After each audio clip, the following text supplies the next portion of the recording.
is, I think this one's one of the most important ones. If you can't catch this live, like you need to watch a few minutes and then come back to it, no worries, but make sure you do, because this one is awesome. All right, we are going to go through food volumetrics. As you can see on this screen, what is volumetrics? I heard Nadine say, what is volumetrics? And basically, you come around, right? Let me just flip to the next screen.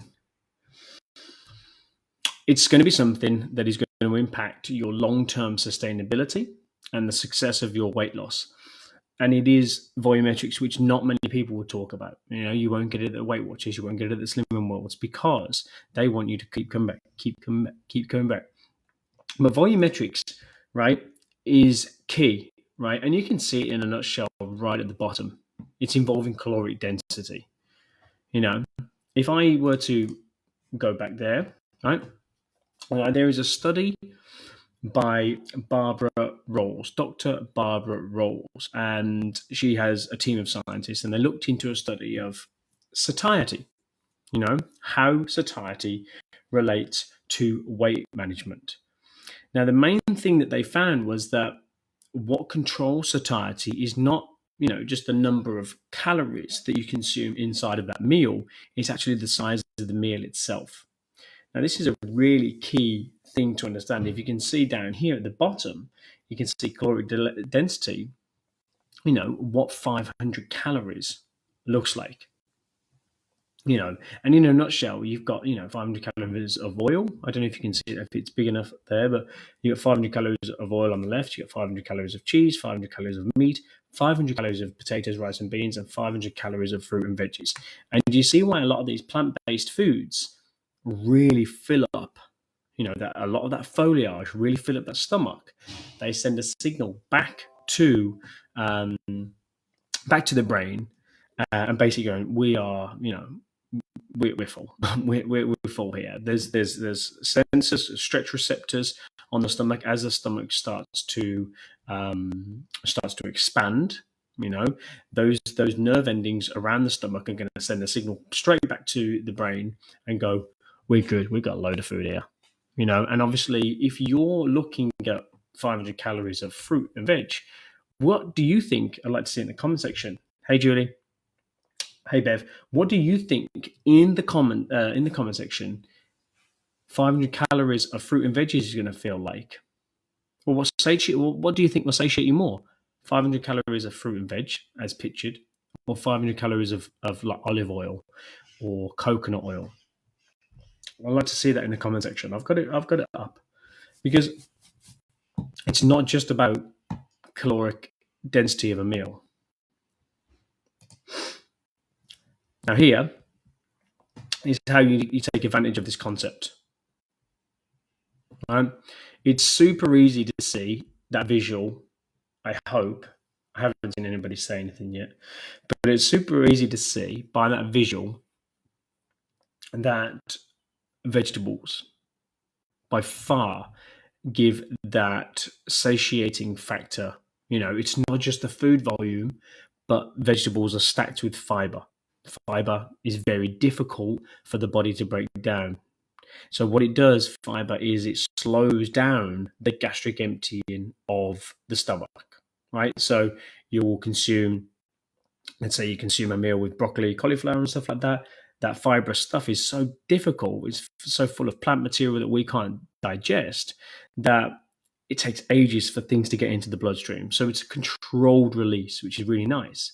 Whereas if you have, like, let's say you have a can of soda pop that's sugared, you know, it's instant. It's straight into the bloodstream. So the body has to secrete insulin to deal with that. Now, if that's a habitual thing, consistently, then what we have then is we have potential for type 2 diabetes, right? Because we are having to constantly get insulin into the bloodstream to deal with that dangerous sugar floating around our system.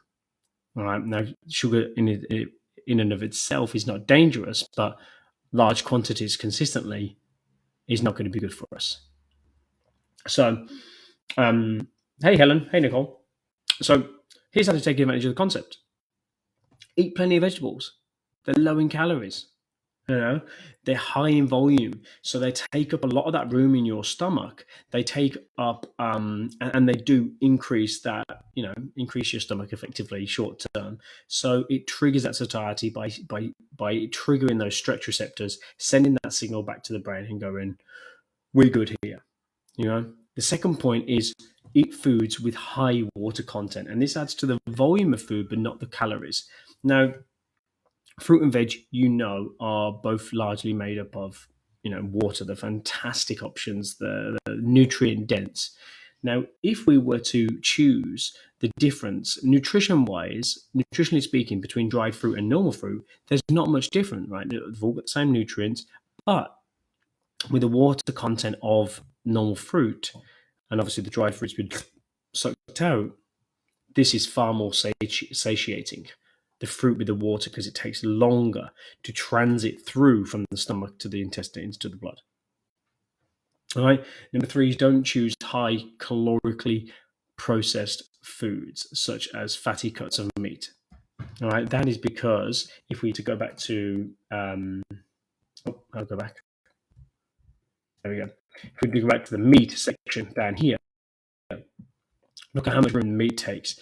Now there is something to note, that protein is a really high satiator, but 100 grams of chicken compared to 100 grams of, let's say, processed chorizo, the caloric quantity is very, very different.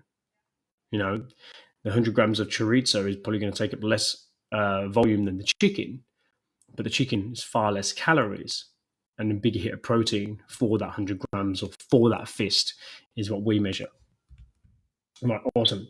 So, yeah, it brings us to a great point. It doesn't mean you have to eat a low-fat diet. We don't believe in that, right? It just means we need to be aware that there are twice as many calories, just over twice as many calories in a gram of fat than there are in a gram of protein. So we have a gram of protein and a gram of carbohydrates is both 4 calories. All right, a gram of fats is 9 calories. A gram of alcohol is 7 calories. Now, there is more fat equals, more calories for the same volume. So we need to be aware of, when we're consuming fat type foods, we need to be aware that, okay, maybe I can't afford, if I'm looking at this from a visual perspective, maybe I can't afford to have, instead of having, say, a fist of carbohydrates, I'll have a fist of avocado. There's a reason why we talk about thumb size of avocado, or thumb size of fat, because calorically speaking, probably that thumb would equate to roughly a fist of carbohydrates. And the trick to sustainable weight management is not to, starve yourself. Look at that spelling, starve yourself. Is not to starve yourself and eat dismally small meals. I don't think it works. I don't think it works to have frequent meals throughout the day, 4 or 5 meals. Instead, I think you should focus on having the bulk, have a series of main meals. Of course, everyone's different. We've got one lady here who has one main meal and maybe fasts largely most of the day, but she has a huge main meal and maybe one snack. But you're all different. But I wouldn't probably get any of you to do, 5 or 6 small meals, because I think you're doing a disservice to yourself. I don't think you're optimizing your time as well as you could there, and I don't think that it's helping the weight loss any more than if you did 3 meals a day, for example. So this is a really important part, and this is exactly what you probably would have done in the past, right? This little carrot thing on the left, starve yourself into oblivion. It doesn't work. You should focus on filling your plate. And I think we do have, next week, we're going to go over something called portion control. And it's going to tie in really nicely with the amount that we think you should be having. So if you're looking at this, it's stacked with cucumbers. It's got tomatoes on this right side down here. I think you can see my cursor. I'm not too sure what that is. It could be, I don't know what that is. Looks like peppers, I think. And you got some salmon, right? There's some teriyaki sauce, I think. Some lettuce bed. But it's super low calorie in terms of veg. Like, the veg is super low calorie. But it looks a lot. It looks a lot of food. That is going to be satiating. It's going to be optimal for your menopausal health, because it's a protein, fat, vegetable rich meal, right? So your omega threes in the salmon are going to be fantastic for brain fog. Going to be fantastic for neural connection, so you don't forget things. Going to be fantastic for energy levels. All these vegetables down here are going to be improving your mitochondrial health, which is your cellular health. All of the energy comes from your mitochondria. You look after that with vegetables, your energy is going to go sky high. So people in the first week or two of the program notice, hey, I've lost some weight, it's great, but I feel loads of energy.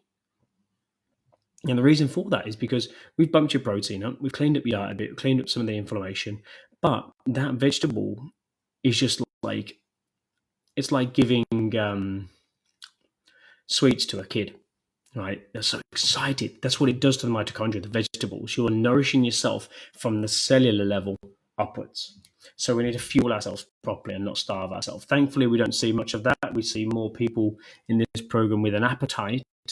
For some reason, when we go, hey, do your proposed food diary? Yeah, just loads of food, which is great. But we're going to satisfy our hunger if we do this one on the right.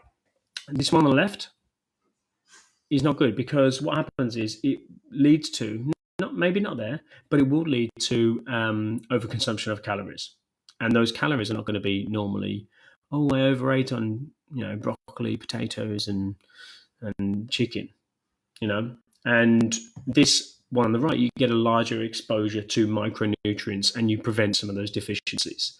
All right, that's awesome. Now I wanted to give you a few little tips on weight loss swaps, because people come to us with these fancy protein balls, fancy dried fruit little thingies. Look at the difference, right? These banana chips, these dried banana chips, super easy to overeat. Sometimes they're glazed in something other than banana.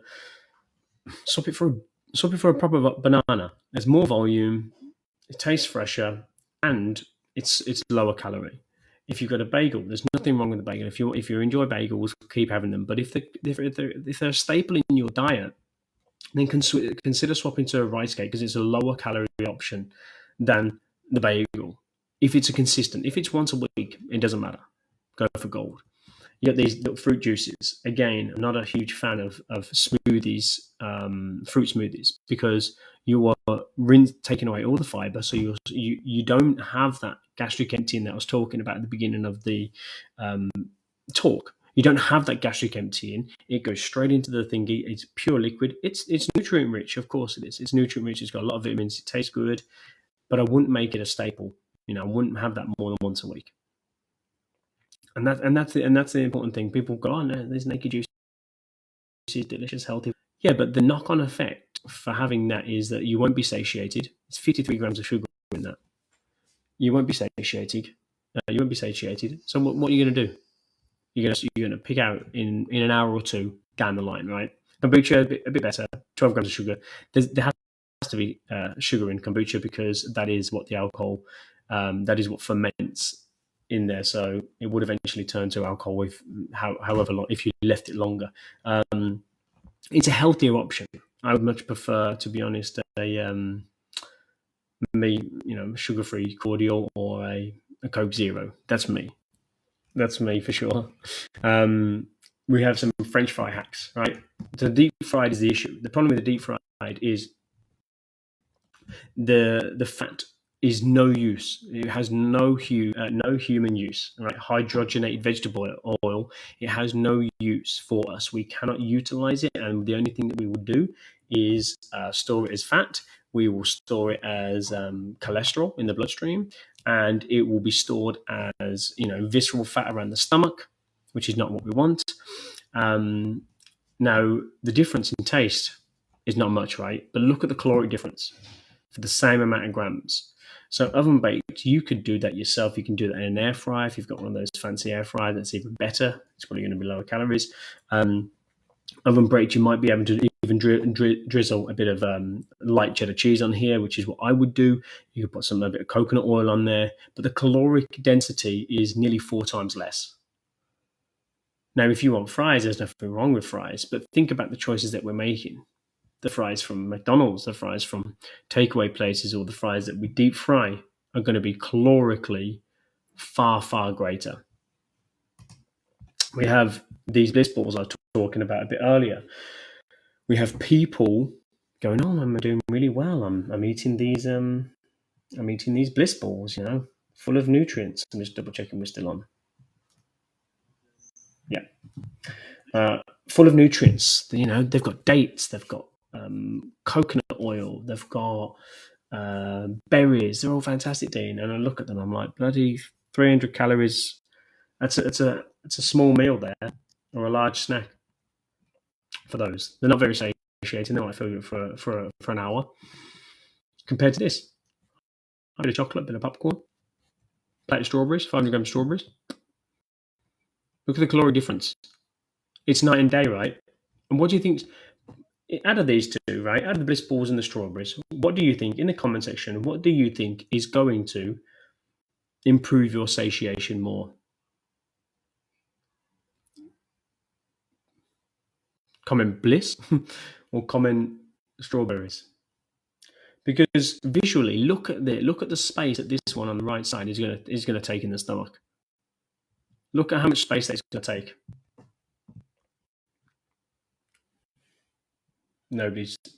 Everyone's shy to comment today.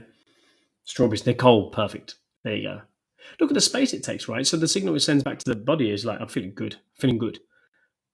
Don't send any food down. Whereas if you have these bliss balls, you might taste good, and they are nutrient dense, a lot of calories. But it's not going to send a signal back to your brain and go, we are full down here, please, and nothing else. So you won't, so you're probably going to be, if it's not immediately, you're probably going to be urging for something in the next hour or two, because the brain hasn't had that signal saying we are full.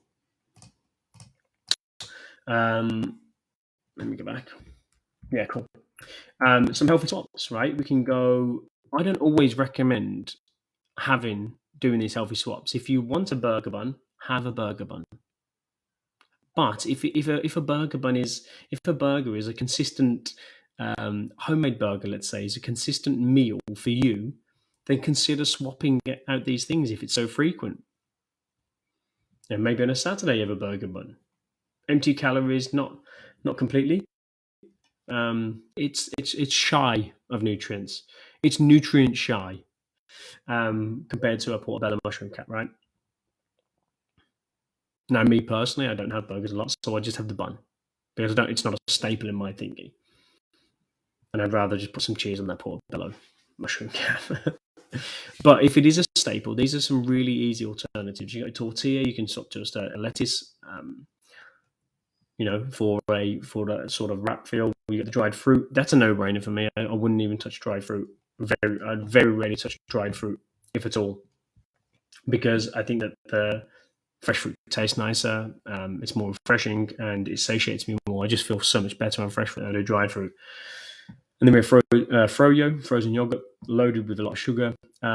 Here it says full-fat Greek yogurt. I mean, it's going to satiate you with the fat, but I would go 0%. As light as you can as a fat yogurt, and then supplement with some berries, some fruit in there, to make that a complete snack. Because the Greek yogurt is a nice hit protein, but if you're getting some more fiber with that, it's going to help satiate you more than just having the yogurt on its own. And here, the relationship that you have with food, I don't want this to come across as can't have this, can't have that, because you can. Both of these things, both of these things I think are healthy for different reasons. From a physical standpoint, this is nourishing you, right, on the left side. It looks like a tuna steak. And you've got cauliflower, you've got, I think it's peppers, it's tomatoes and salad, right? It's nourishing you. On the right side, I think this mentally nourishes you, because I think that when you have restriction in your diet, which is not what we want, you're going to start to label foods good, bad. You're going to start to go, well, this is particularly, this is not good for me. This gives me that. This makes me put on weight. And I think it should be like that. I think that we believe that food should be guilt-free. Food is a fuel source at the end of the day, and there's going to be times when you're just going to want a cookie. You're just going to want a glass of wine, and you should be able to have that. And because we do believe in balance here, the key thing is we ask you to do one thing. If you are eating this thing, if you're eating something, let's say that we would traditionally call unhealthy, make sure 9 times out of 10 you are doing it from a place where you want the cookie rather than from a stress response. You're in a good place. Maybe you're having, tea and biscuits with family. It's nice. Out with the girlfriend or whatever, and you're having tea and biscuits, but not from a fuck. It's a difficult day at work. I'm going to eat myself happy. 9 times out of 10, I want it to come from a place of you're in good company. You just fancy a bit of a cake or a bit of a biscuit, and I want that to be the ratio. That 10 that last time, that's fine. It doesn't. I don't mind if it's 1 out of 10 and you stress eat. Stress eat's quite common in our species. But I want to make it the exception to the rule, right? All right. So, and here, obviously, the change up here, we have spaghetti bolognese, obviously with a bit of parmesan there. We have same meat with spiralized courgette. Well, courgette, half the calories, probably half the parmesan as well. So do you see what subtle changes can do for you once you see a few changes? Food volume wise, look at it. It's exactly the same, right? In terms of the space, pretty much, that's going to take in the stomach. But I would argue that despite this being 50% less calories here, I would argue that this courgette spiralized spaghetti bolognese would be more satiating because of the fiber content of this courgette. And this is what we need to think about. We need to think about why. I think it's key to understand that why we need to obviously minimize some of the processed foods that we put in and maximize some of these, let's say the leaner counterpart, the vegetable content. All right. Got a veggie volume hack, right? Before pasta and marinara. These are just some things. I mean, I'm happy to give you these slides. They were. Oh, wait a second. Let's go back. From beginning. Oh, shit. Let's go back. Oh, there we go. So, cool. There we go. So this is just a few veggie volume hacks, right? So you can have before pasta and marinara, 310 calories here, and then you've got after pasta and marinara and zoodles. So there's zucchini noodles, right? Big difference. Big difference in the food volume, and the calories are very similar. We've got the before small salad here, boom. We've got a lot of chickpeas, avocado, and then we have after full salad. Look at the caloric difference. There's 80 calories between those two meals, and which one looks more satiating, more full of nutrients. And then we have before egg scramble, we have the veggie egg scramble with obviously, some I think it's tomatoes, some aubergine in there. But that's what it's about. It's about making smart choices around these replacements. Don't know what just happened. And these are some of the hacks that you can do, the healthy swaps that you can do. Because for me, we don't believe, as I said before, we don't believe in at all changing, completely cutting nutrition out, completely cutting one macronutrient, completely cutting out carbohydrates.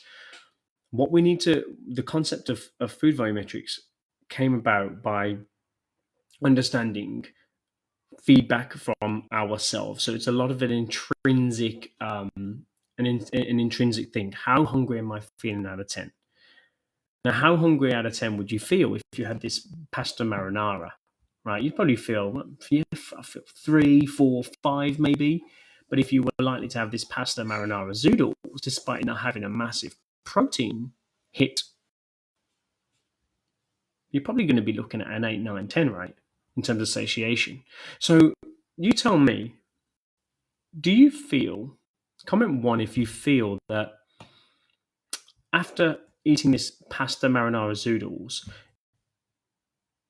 you're going to be reaching for something else. Comment one if you want that, if you feel that's going to happen. Or comment two if you feel that probably that's going to satiate me so much I'm going to feel full. I probably won't look for anything for at least a few hours after. If not, if I'm having that at bedtime, towards bedtime, I'm probably not going to have that at all. I'm probably not going to have anything because it's going to satiate me.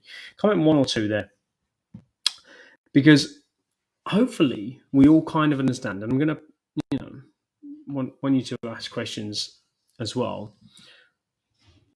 I'll post this in the group so you can have a look at it yourself. Because once you start to understand that as you're making food choices, that's right, Talia. Yeah, number two, you won't snack. As you understand these food choices, much easier. You can see it's largely dependent on the volume of the food. Right, it's going to fill you up. So as we're going through this live, I'm obviously talking about different tactics that you could do. But what's important is that what we can do.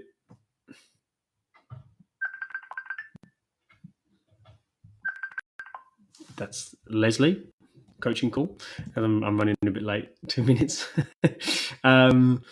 But what you can do is you can maximize these food volumetrics as much as possible, and we should not eliminate, but reduce certain types of other foods, highly processed fatty foods. Not completely though, because sometimes they're delicious.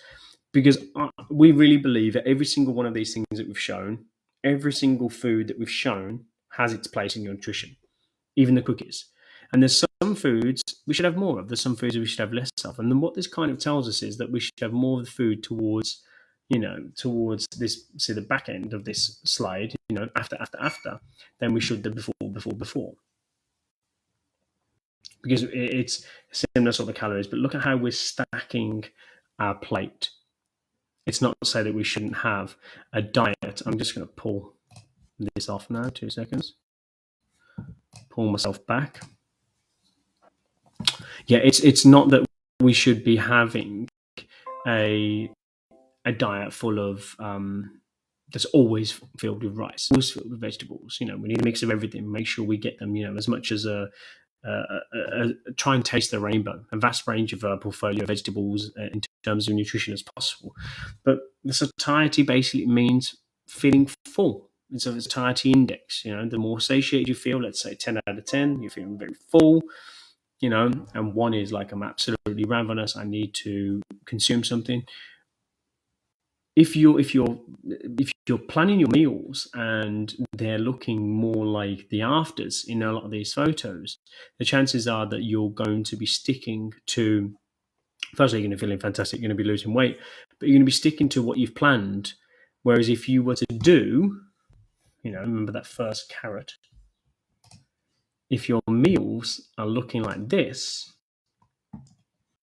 in the middle where it says what doesn't work, then in a couple of hours you're going to be reaching for something. And there's only a certain amount of willpower you can do if you're having meals consistently that small, right? All right, so I'm going to open up the floor, asking questions.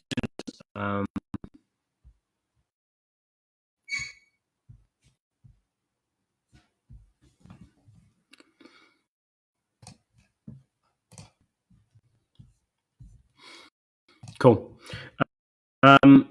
Great. It shows you a Facebook user because the app sometimes needs permission, data protection. I've started having porridge at 11 a.m., then don't really eat until 7 p.m. Is this okay? That's absolutely fine. I think that we always try and recommend, it's not always the case, right? Life is busy. We always try and recommend that if you can get your last meal at least an hour before bed, you're going to be great. 2 hours would be optimal. So if you're going to bed sort of like 9, somewhere between 9 and 10, it's absolutely fine. The key I'd ask you there is, I'm just going to see who that is. Hey, Mike. Yeah, I would say is, is it going 11 to 7? 7's feeling great, and you're like snacking throughout that time? Because it says to me, don't really eat. So I'm basically saying it's an 8-hour fast in the middle of the day, right? Is there any sort of snacks? Is there any sort of meals in there at all? Any sort of drink beverages? Because obviously that would impact what you would have on the evening, right? No, not snacking. Awesome.